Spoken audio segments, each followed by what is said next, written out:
नमस्ते बच्चों। आज हम कक्षा 8 से हिंदी वसंत भाग 3 का अगला पाठ पढ़ेंगे, जिसका नाम है जब सिनेमा ने बोलना सीखा। प्रस्तुत पाठ जो है, जिसके लेखक है प्रदीप तिवारी जी। पाठ को शुरू करने से पहले पाठ के संबंधी में कुछ बातें हम जान लेते हैं। बच्चों, इस पाठ के माध्यम से लेखक प्रदीप तिवारी जी भारतीय सिनेमा की सबसे पहली बोलने वाली फिल्म के इतिहास के बारे में बता रहे हैं। भारतीय सिनेमा के जनक दादा साहब फाल्के जी ने भारत की पहली मुख्य फिल्म राजा हरिश्चंद्र बनाई थी, जो सन 1913 में प्रदर्शित हुई। इसके बाद भी भारतीय सिनेमा के इतिहास में कई बदलाव आते रहे। 14 मार्च 1931 वह ऐतिहासिक तारीख है जिसने भारतीय सिनेमा में इतिहास रच दिया। तो आइए देखते हैं वह कौन सी बात थी जिसकी वजह से भारतीय सिनेमा का स्वरूप ही बदल गया। देखिए बच्चों, आप सभी जानते हैं, जैसे हमारे भारत देश में सबसे पहला फिल्म जो है, जो राजा हरिश्चंद्र बना गया, जो दादा साहब फाल्के जी ने बनाया था।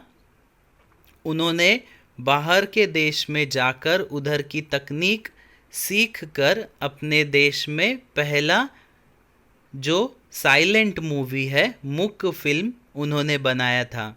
उसके बाद में बहुत सारे अलग अलग बदलाव इस फिल्म में होते गए, फिल्म इंडस्ट्री में होते गए, और 14 मार्च 1931 में एक ऐसा ऐतिहासिक दिन इसे माना जाता है जिसमें सिनेमा का स्वरूप बदल गया था। तो ये सब क्या बातें हैं, ये सभी बातें हम इस पाठ में देखने वाले हैं। तो चलिए पाठ की ओर बढ़ते हैं, लेकिन उससे पहले हम पाठ का संपूर्ण सार पढ़ लेंगे। सिनेमा के बारे में यह पाठ है। 14 मार्च 1931 की तारीख ऐतिहासिक क्योंकि इस दिन भारत की पहली बोलती फिल्म आलम आरा प्रदर्शित हुई थी। देखिए, जैसे हमने अभी पढ़ा था कि 14 मार्च 1931 ये जो तारीख है, ये एक इतिहास रच देने वाली तारीख थी, क्योंकि इस तारीख को आलम आरा नाम का बोलता फिल्म जो है वो प्रदर्शित हुआ था। इससे पहले वाले जो फिल्म बने थे वो मूक फिल्म थे, मतलब इसमें सिर्फ एक्टिंग हुआ करती थी, कोई भी आवाज़ उसमें से सुनाई नहीं दिया करती थी। आगे देखिए, इससे पहले मुख्य फिल्में बनती थी। पहली बोलती फिल्म आलम आरा को बनाने वाले फिल्मकार थे अर्देशीर एम ईरानी जी। उन्होंने 1929 में हॉलीवुड की एक बोलती फिल्म शो बोट देखी थी। तभी से उनके मन में भी बोलती फिल्म बनाने की इच्छा जागी। उन्होंने पारसी रंगमंच के लिए एक लोकप्रिय नाटक को आधार बनाकर पटकथा लिखी। उनके पास कोई संवाद लेखक, गीतकार और संगीतकार नहीं था, अतः नाटक के कई गाने जो के त्यों फिल्म में ले लिए गए। फिल्म के पहले पार्श्व गायन बने W.M. खान। पहला गाना था दे दे खुदा के नाम पर प्यारे, अगर देने की ताकत है। फिल्म की शूटिंग रात में करनी पड़ी थी, अतः कृत्रिम प्रकाश व्यवस्था करनी पड़ी। आर्देशीर की कंपनी ने भारतीय सिनेमा के लिए 150 मुख्य और लगभग 100 बोलती फिल्में बनाई है। Alam Ara film Arabian nights जैसी फैंटेसी थी। इसमें गीत, संगीत तथा नृत्य के अनोखे संयोजन थे। फिल्म की नायिका जुबैदा थी और नायक थे विट्ठल। वे उस दौर के सर्वाधिक परिश्रमिक पाने वाले स्टार थे। विट्ठल को उर्दू बोलने में मुश्किल आ रही थी, अतः उनकी जगह महबूब को नायक बनाया गया। इस पर विट्ठल ने मुकदमा कर दिया। उनका मुकदमा मोहम्मद अली जिन्ना ने लड़ा। उनके कारण विट्ठल मुकदमा जीत गए और पहली बोलती फिल्म के नायक बने।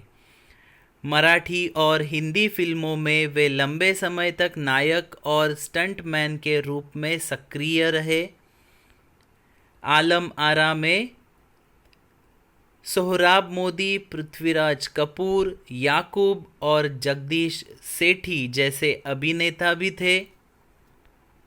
यह फिल्म 14 मार्च 1931 को मुंबई के मैजेस्टिक सिनेमा में प्रदर्शित हुई।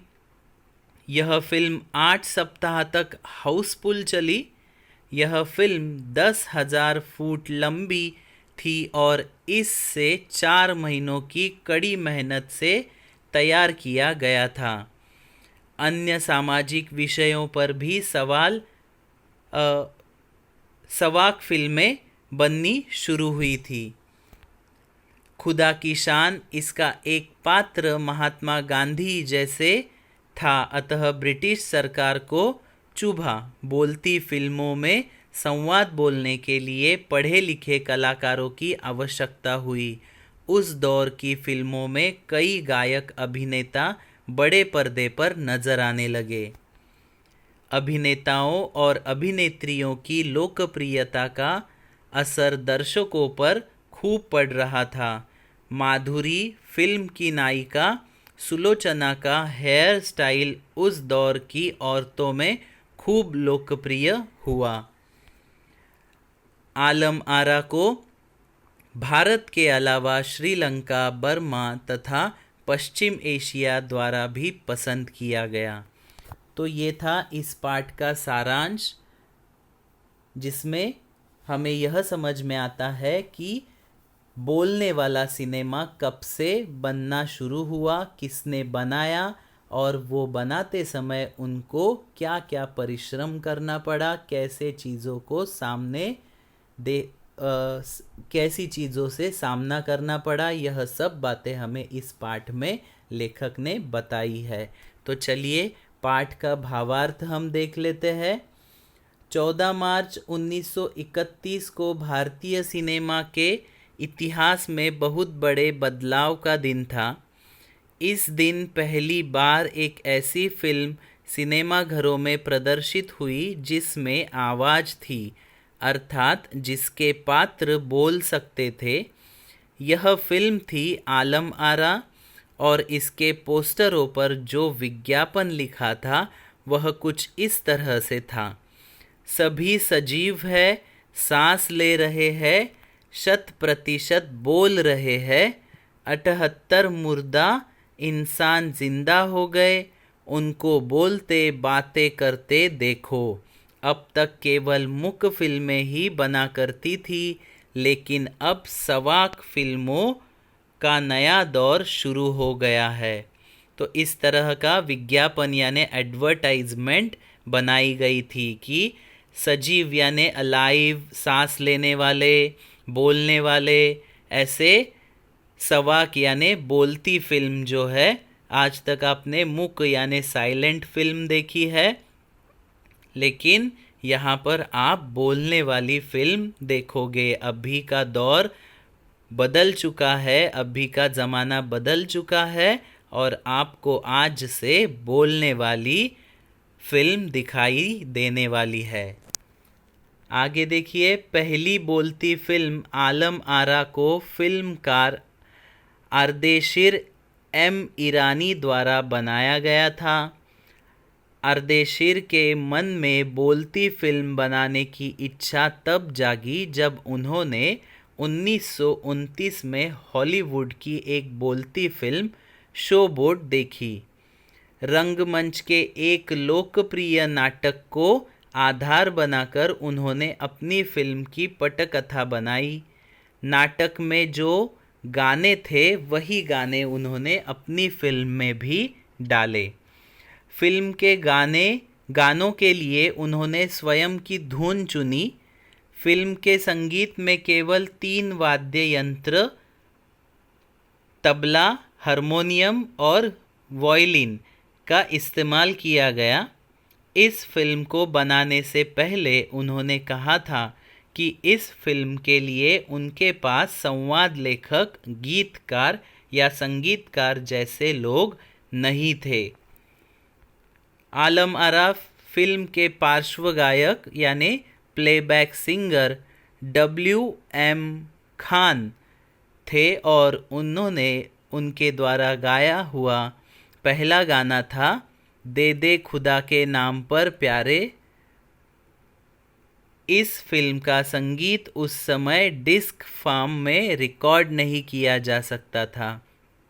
आलम आरा फिल्म से पहले जो मूक यानी साइलेंट फिल्में बनाई जाती थी उनकी शूटिंग अधिकतर दिन के प्रकाश में यानी डे लाइट में की जाती थी, लेकिन साउंड के कारण इस फिल्म की शूटिंग रात में करनी पड़ती थी, जिसके कारण कृत्रिम प्रकाश यानी आर्टिफिशियल लाइट की व्यवस्था की गई।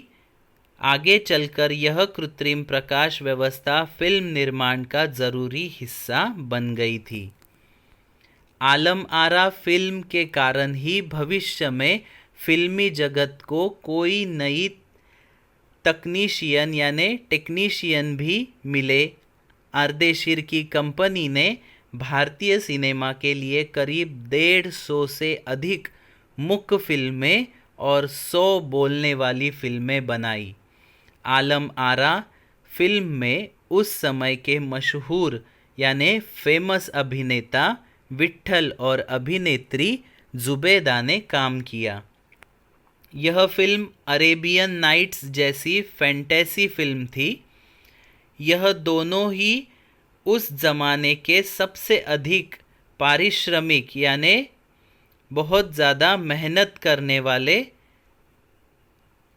स्टार थे। उनको ज़्यादा लोग पसंद भी करते थे और वो ज़्यादा अच्छा काम भी करते थे, इसलिए लोग उन्हें पसंद करते थे। इस फिल्म में हिंदुस्तानी भाषा जो हिंदी और उर्दू के मेल से बनी हुई थी उसका प्रयोग किया गया था।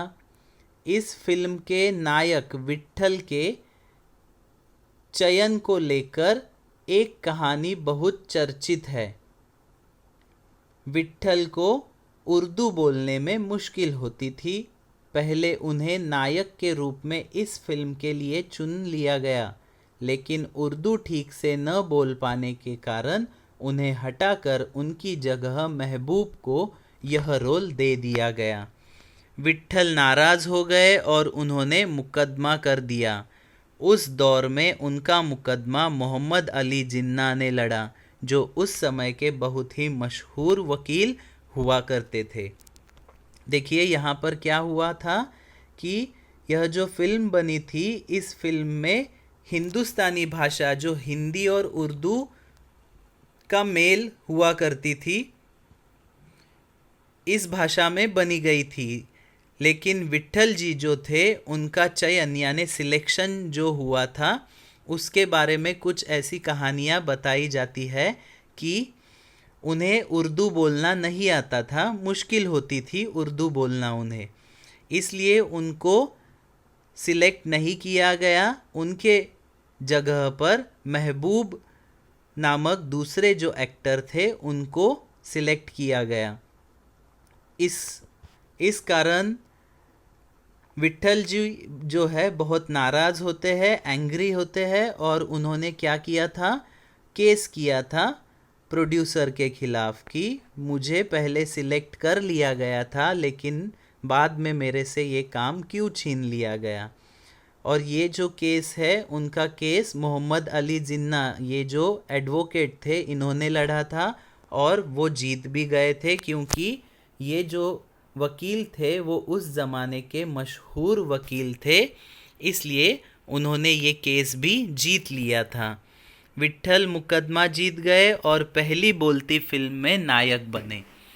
विट्ठल मराठी और हिंदी फिल्मों में लंबे समय तक नायक और स्टंटमैन के रूप में कार्य करते रहे। आलम आरा में विट्ठल के अलावा सोहराब मोदी, पृथ्वीराज कपूर, याकूब और जगदीश सेठी जी अभिनेताओं ने भी काम किया, जो आगे चलकर भारतीय फिल्म जगत के प्रमुख बने। आलम आरा फिल्म में गीत, संगीत और नृत्य का अनोखा संयोजन देखा जा सकता है। देखिए, केस जीतने के बाद ये फिल्म विट्ठल जी के पास ही गई, वही इस फिल्म के नायक बने और बोलने वाली पहली फिल्म के नायक का मान उनको मिल गया। उनके साथ और भी एक्टर थे, जैसे कि सोहराब मोदी, पृथ्वीराज कपूर, याकूब और जगदीश सेठी जी। ये अभिनेता भी उस दौर के बड़े अभिनेता बने। इस फिल्म का जो गीत है, संगीत और नृत्य जो था, ये सब एक अलग ऐसा कॉम्बिनेशन बना था और देखा भी गया था। आलम आरा फिल्म 14 मार्च 1931 को मुंबई के मैजेस्टिक में प्रदर्शित हुई। फिल्म 8 सप्ताह तक हाउसफुल चली। इस फिल्म को देखने के लिए लोगों की इतनी ज़्यादा भीड़ लगती थी कि उन्हें नियंत्रित करने के लिए पुलिस का सहारा लेना पड़ता था। समीक्षकों द्वारा इस फिल्म को भड़कीली फैंटेसी बताया गया, लेकिन दर्शकों के लिए यह फिल्म एक अनोखा अनुभव था। 10,000 फुट लंबी रील की यह फिल्म 4 महीनों की कड़ी मेहनत के बाद तैयार की गई थी। देखिए, ये फिल्म जो है 14 मार्च को प्रदर्शित हुई मुंबई के मैजेस्टिक जो थिएटर था, इसमें ये प्रदर्शित हुई। 8 सप्ताह तक कंटिन्यू 8 वीक्स वो हाउसफुल चली थी और ऐसा बहुत ही अनोखा अनुभव इस फिल्म के लिए मिला था। ये फिल्म जो है 10,000 फीट लंबी इस फिल्म की रील बनी थी और कड़ी मेहनत से 4 महीने की कड़ी मेहनत के बाद ये फिल्म तैयार हो चुकी थी।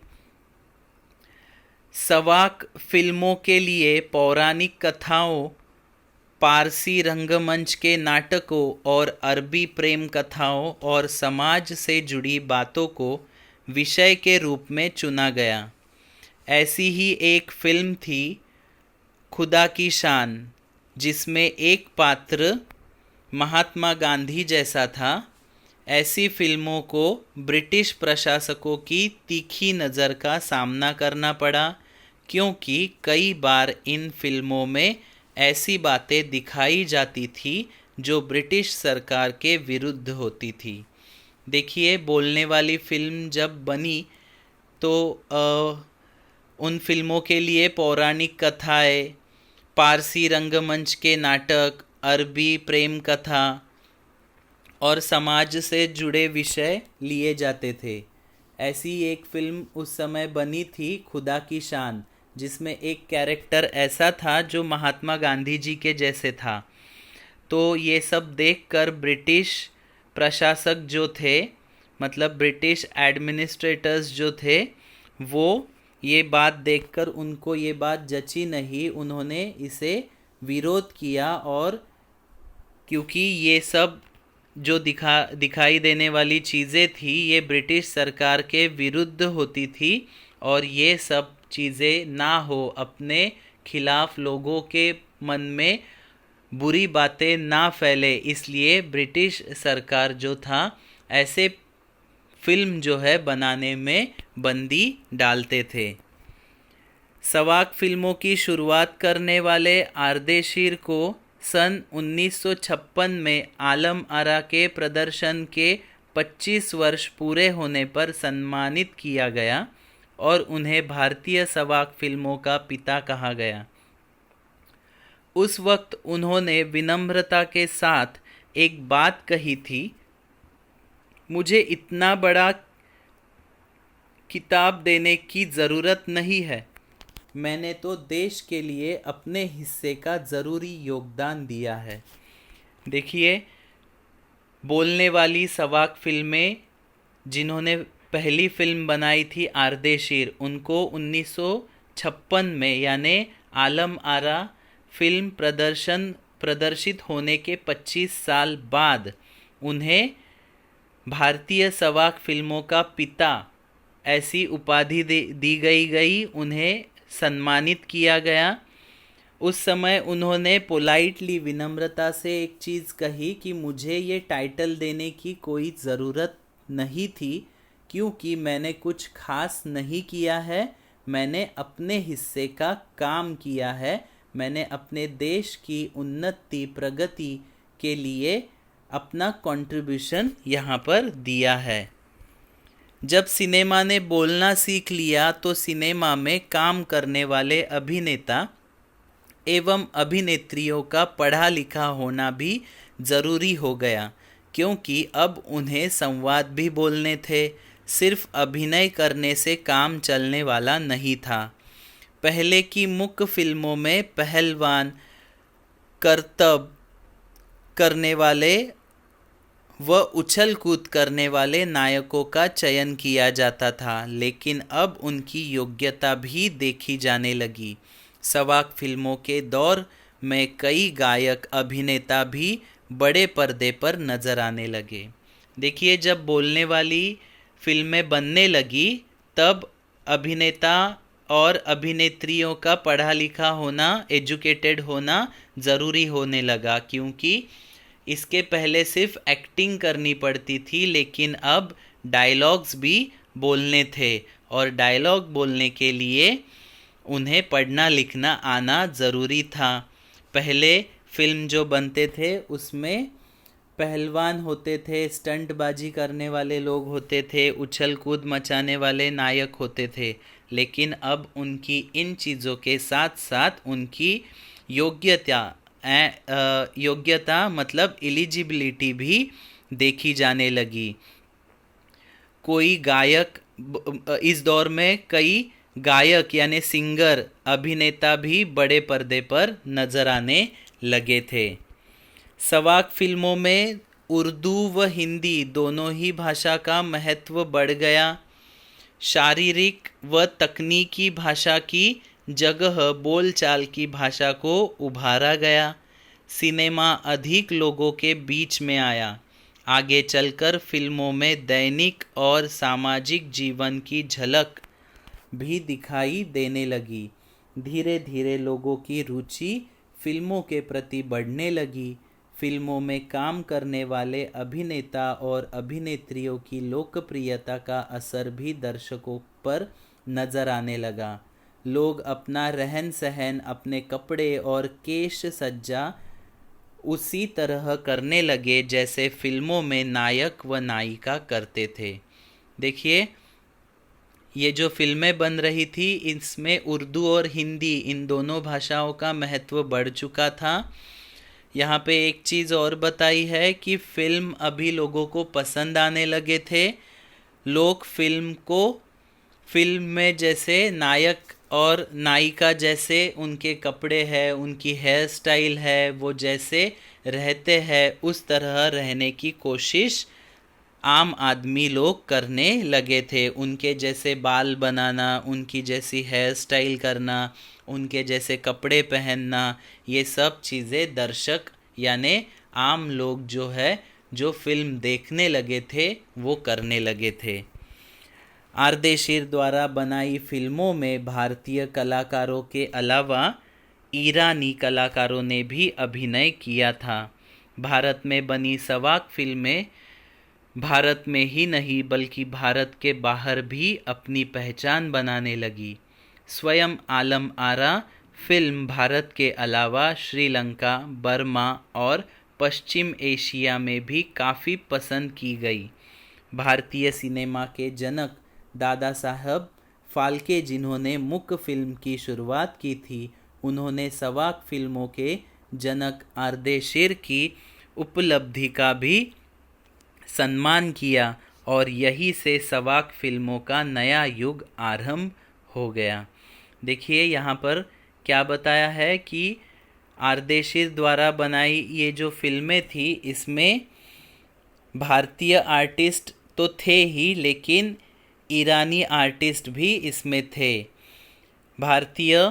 भारत में बनी जो ये फिल्में थी ये सिर्फ भारत में ही नहीं तो भारत के अलावा दूसरे देशों में भी देखने लायक थी और लोग देखते थे। जैसे कि स्वयं जो पहली फिल्म बनी थी आलम आरा, यह फिल्म भारत के अलावा श्रीलंका, बर्मा और पश्चिम एशिया में लोगों ने देखी और उसे बहुत ज़्यादा पसंद भी किया।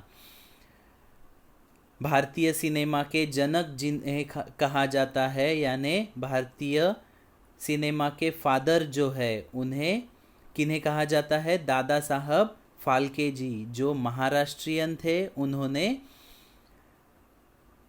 यह तकनीक सीख के भारत में पहली फिल्म बनाई थी, मूक फिल्म बनाई थी। और उन्होंने सवाक फिल्मों का जनक जो है, जिसने सवाक फिल्में बनाई यानी बोलने वाली फिल्में बनाई, जिनका नाम है आर्देशिर, उनका भी सम्मान किया है। उनकी यह अचीवमेंट, उसका रिस्पेक्ट उन्होंने किया है। और यही से सवाक फिल्मों का यानी बोलने वाली फिल्मों का नया युग आरंभ हो चुका है। इस प्रकार यह पाठ का भावार्थ यहाँ पर ख़त्म होता है। पाठ आपको अच्छे से पढ़ना है। यह पाठ आपको अच्छे से समझ में आया होगा ऐसी मैं आशा रखता हूँ। अगले वीडियो में हम एक नया पाठ लेकर मिलेंगे। तब तक के लिए यहीं पर रुकते हैं। धन्यवाद।